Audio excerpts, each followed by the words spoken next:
আসসালামু আলাইকুম রহমতুল্লাহ বরকাত। আশা করি সকল প্রবাসী বন্ধুরা ভালো আছেন।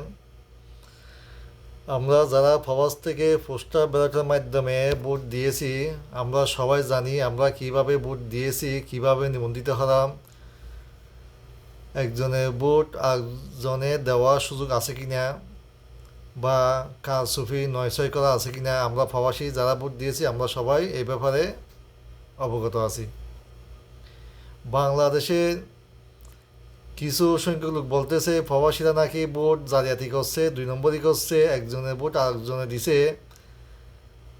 প্রবাসীদেরকে ছোটো করার জন্য তারা বলতেছে প্রবাসী ভোট বাতিল করার জন্য। আমি জানি না তারা এই কথাগুলোর সাথে বাস্তবে কোনো মিল আছে কিনা। আমি নিজে ব্যক্তিগতভাবে যেহেতু একজন প্রবাসী হয়ে পোস্টাল ব্যালটের মাধ্যমে ভোট দেওয়ার সুযোগ হয়েছে, তাই আমারটা আমি আপনাদের সাথে শেয়ার করলাম। এনআইডি প্রথমে নিবন্ধন করার জন্য এনআইডি ছবি নিচে, ছবি নেওয়ার পর আমার ডিটেলস ডাটা মোবাইলে অনলাইনে এসে গেল।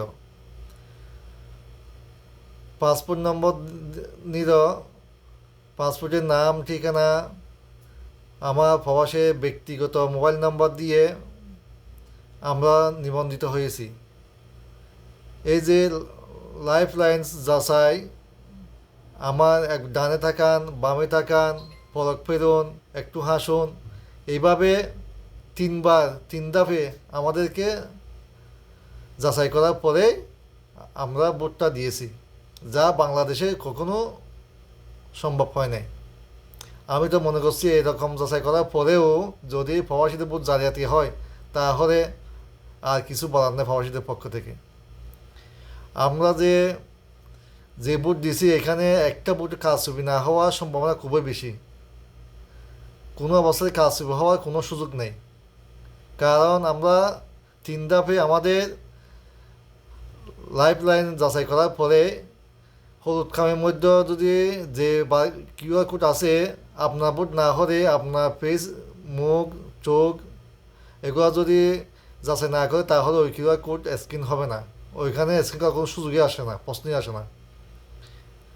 তাই আমি মনে করি বাংলাদেশেও ভবিষ্যতে ভোট দেওয়ার সময় ব্যালট পেপারে আমরা যেভাবে সিল মারি ওইটা ক্যান্সেল করে বাতিল করে প্রবাসীদের মতো পোস্টাল ব্যালটের মাধ্যমে ভোট দিলে আমার মনে হয় বাংলাদেশের অনেক অর্থ খরচ কম হবে।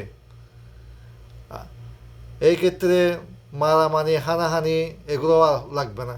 মোবাইলে অ্যাপসের মাধ্যমে ভোট দেওয়া, পোস্টাল ব্যালটের মাধ্যমে ভোট দেওয়া একদম সহজ। এখানে কঠিন বলতে কোনো কিছু নাই। আপনি কাকে ভোট দিচ্ছেন, কাকে দিচ্ছেন না, এগুলো কেউ জানবে না। আপনার ব্যক্তিগত স্বাধীনতা, ওইখানে লুকোচুরি করার কোনো সুযোগ নেই। ওইখানে একটা ভোট আপনি গণে নিতে পারবেন, কারণ যেহেতু নির্বাচন কমিশনার ওপেনভাবে বলে দিচ্ছেন কেউ যদি হলুদ খামের বারকোডটা যদি স্ক্যান না করে তাহলে আপনার ভোট নির্বাচন কমিশনার থেকে বাতিল বলে গণ্য হবে। ওইটা স্ক্রিনটা বাধ্যতামূলক, তাই আপনারটা আপনি করতে পারবেন, অন্য একজনেরটা আপনি করতে পারবেন না, করার কোনো সুযোগই নেই। আশা করি বাংলাদেশের ভবিষ্যতে যতগুলো ইলেকশন হবে প্রবাসীদের মতো পোস্টাল ব্যালটের মাধ্যমে ভোট নেওয়ার কার্যক্রম সরকার পরিচালিত করবেন।